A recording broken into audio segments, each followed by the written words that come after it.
اکا دکا الگ الگ کسی پر عذاب دیا اللہ نے، لیکن اجتماعی طور پر پورے ایز اے گروپ اللہ تعالیٰ نے کبھی بھی عذاب نہیں دیا ان لوگوں پر. جیسے سابقہ قوم نوح کیسے تباہ ہوئی، چند لوگ کشتی میں بیٹھے، نبی کشتی میں بیٹھے، جو مومن تھے کشتی میں بیٹھے، اور بعد میں اللہ نے باقیوں کو ڈبو دیا، باقی لوگوں پر عذاب لایا. پھر قوم عاد، قوم سمود، یہ سب کی سٹوری دیکھیں، جب تک نبی موجود رہے عذاب نہیں آیا. اللہ نے نبیوں کو اشارہ کیا تم نکل جاؤ یہاں سے، وہ نکل جاتے تھے اور پیچھے سے عذاب آتا تھا.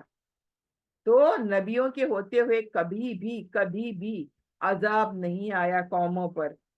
تو یہ آپ صلی اللہ علیہ وسلم کی رحمت تھی اور انہی کی برکت کا اثر تھا. کیوں؟ نبی صلی اللہ علیہ وسلم کی رحمت للعالمین کہہ کر بھیجے گئے تھے. یہ رحمت تھے، یہ برکت تھے ہمارے لیے، اسی لیے آپ کو رحمت للعالمین کہا جاتا ہے. استغفار عذاب سے بچنے کا ذریعہ ہے.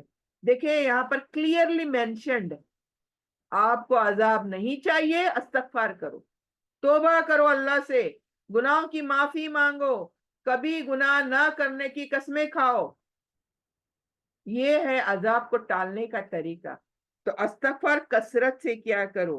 اپنے گناہوں پر پریشان ہونا، ندامت، شرم حیا، یعنی شرم آنا کہ ہم نے گناہ کرے تو ہمیں اپنے گناہوں پر ندامت کر کے آنسو بہانا، پھر اللہ سے معافی مانگنا کہ ہمیں معاف کر دو، اور آئندہ کبھی بھی گناہ نہ کرنے کی قسمیں کھانا کہ ابھی میں آئندہ زندگی میں کبھی بھی گناہ نہیں کروں گی. یہ طریقہ ہے استغفار کا.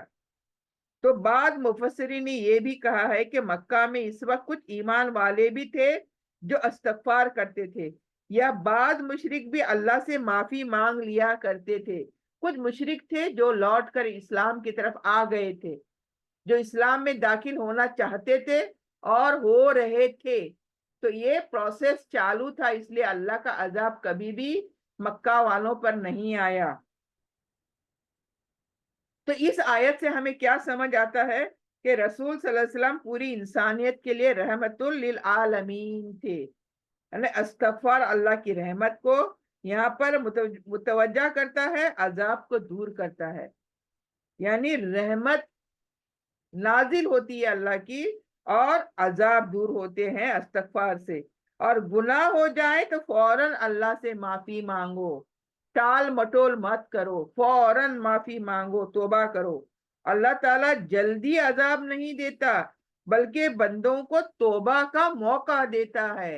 اللہ تعالیٰ کبھی بھی فوراً گناہوں پر نہیں پکڑتا، یہاں گناہ کرا یہاں پر پکڑا نہیں. اللہ تعالیٰ چھوٹ دیتا ہے، چھوڑ دیتا ہے، رسی کو ڈھیلا کر دیتا ہے. ہو سکتا ہے یہ میرا بندہ کہیں تو جا کر واپس لوٹے، میری طرف پلٹے، تو میں اس کو بخش دوں گا. یہ ہے اللہ سبحانہ تعالیٰ کی ذات. ہمیں اس کی سمجھ بالکل بھی نہیں ہے.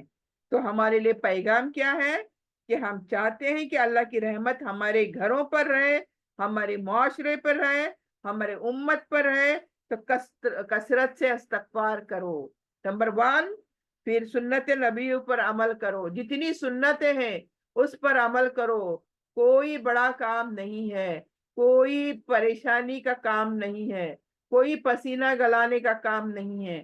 ویری ویری سمپل کہ نبی کی سنتوں پر عمل کیا جائے، گناہوں سے توبہ کیا جائے. جیسے پتا چلا میں نے گناہ کیے تو مجھے فوراً ٹال مٹول نہ کرتے ہوئے فوراً توبہ اور استغفار کرنا چاہیے. تو آگے چلتے ہیں 34. وَمَا لَهُمْ أَلَّا يُعَذِّبَهُمُ اللَّهُ وَهُمْ يَصُدُّونَ عَنِ الْمَسْجِدِ الْحَرَامِ وَمَا كَانُوا أَوْلِيَاءَهُ إِنْ أَوْلِيَاؤُهُ إِلَّا الْمُتَّقُونَ وَلَكِنَّ أَكْثَرَهُمْ لَا يَعْلَمُونَ. تو یہاں 34 آیت کیا کہتی ہے؟ اور اب ان کے لیے کیا وجہ ہے کہ اللہ انہیں عذاب نہ دے جبکہ وہ لوگوں کو مسجد حرام سے روکتے ہیں، حالانکہ وہ اس کے حقیقی نگہبان نہیں ہیں.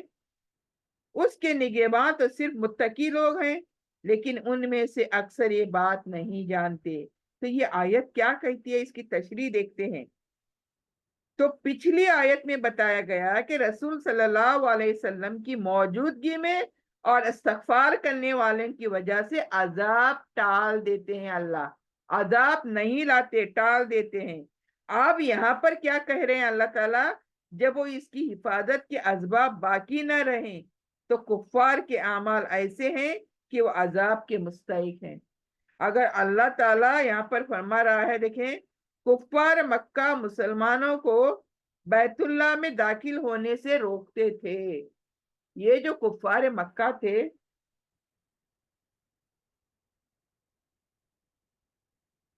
یہ اپنے آپ کو نہ جانے کیا سمجھتے تھے.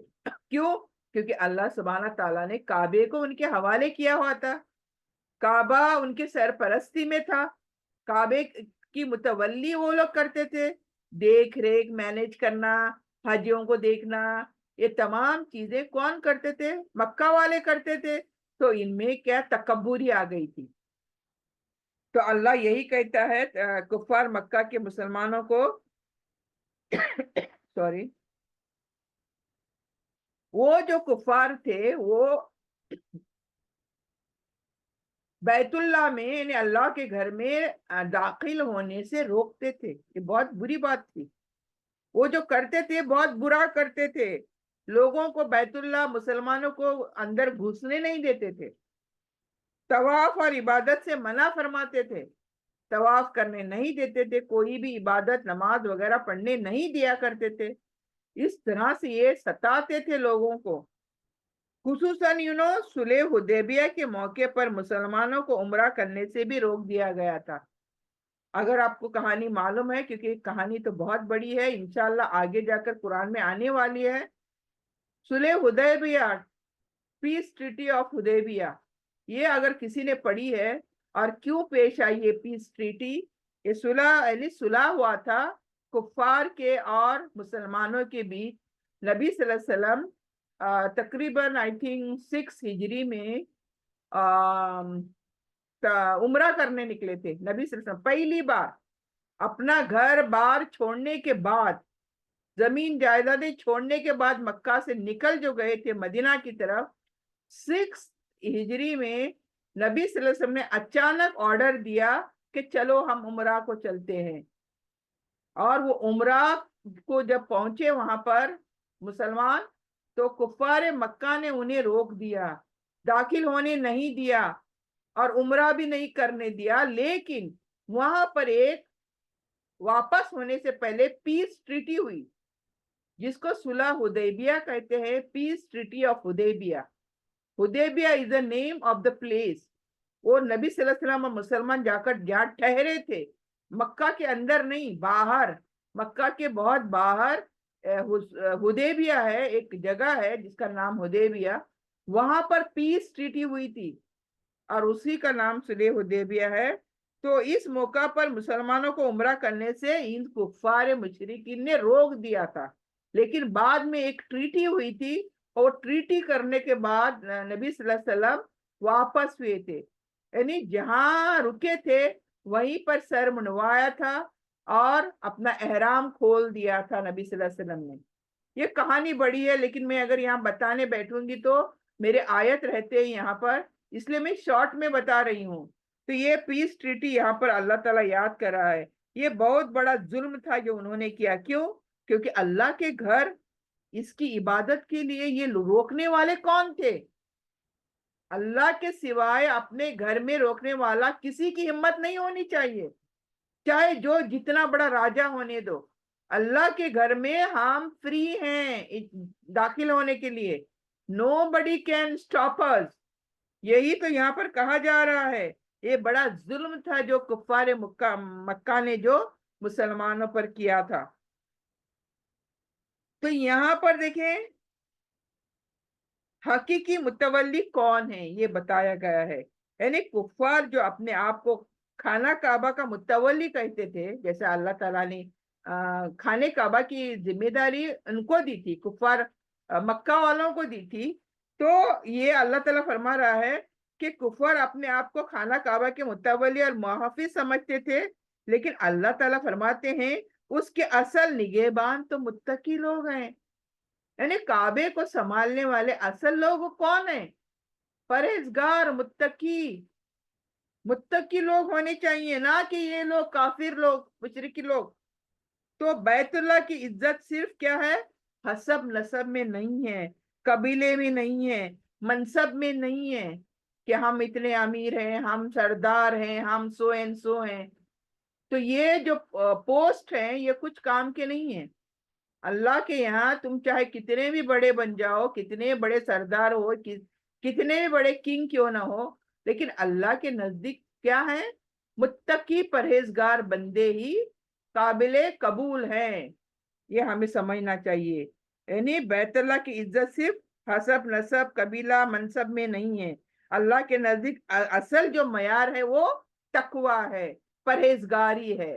اگر میں تقوی والی ہوں، اگر میں پرہیزگار ہوں، تو بے شک میں داخل ہو سکتی ہوں کعبے میں. مجھے اس کے لیے کوئی روک نہیں سکتا.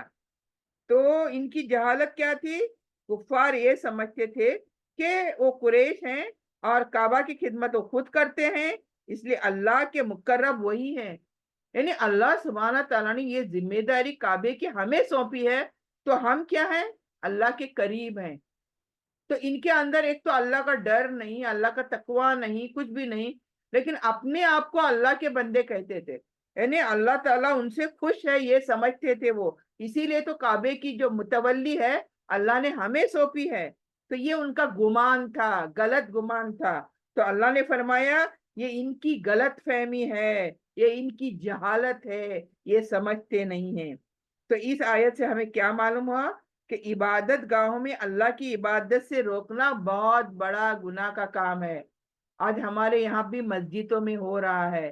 یہ میری مسجد، یہ تیری مسجد، یہ سنی مسجد، یہ شیعہ مسجد، یہ تبلیغی مسجد، یہاں سو اینڈ سو آنا منع ہے، اس جماعت کے لوگ یہاں پر آنا منع ہے. بھائی کون ہو آپ؟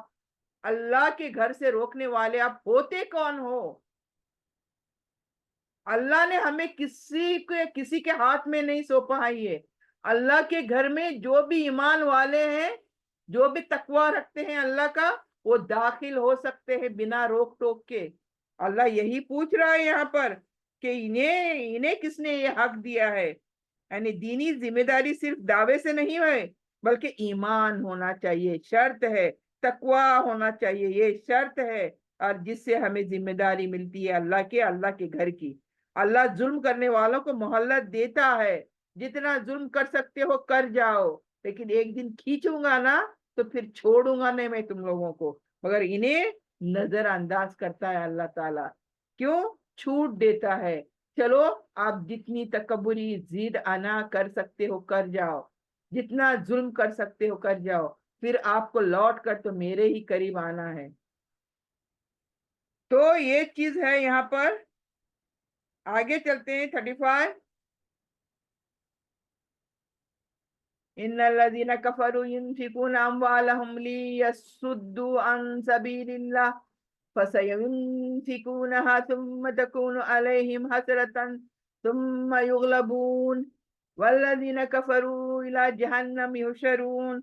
اللہ کہتا ہے یہاں پر، اور بیت اللہ کے پاس ان کی نماز سوائے سیٹیاں بجانے اور تالیاں پیٹنے کے کچھ نہ تھی. یعنی پس اپنے کفر کی وجہ سے یہ عذاب کا مزہ چکھو. آپ اس آیت کی تشریح دیکھو. آپ مشرکین کی عبادت کا طریقہ یہاں بتایا جا رہا ہے. کفار مکہ بیت اللہ کے پاس عبادت کے نام پر کیا کرتے تھے؟ یہ جو کفار مکہ تھے وہ بیت اللہ کے پاس 360 بت سجا کر رکھے تھے، بڑے بڑے بت سجا کر رکھے تھے، ہر قبیلے کا ایک بت. اور ان کی عبادت کا طریقہ کیا تھا؟ سیٹیاں بجاتے تھے، گول گول گھومتے تھے، سیٹیاں بجاتے تھے، تالیاں پیٹتے تھے، ڈھول پیٹتے تھے، ڈھول تاشے پیٹتے تھے. یہ ان کا جاہلانہ طریقہ تھا. یہ اللہ کی عبادت نہیں تھی، بلکہ یہ بے ادب اور جاہلانہ رسم تھا. دیکھیں رسم، اس کو بولتے ہیں رسم، کلچرل تھنگ. ہمارے قصبے میں، ہمارے قبیلے میں ایسا کرنا ہے بس.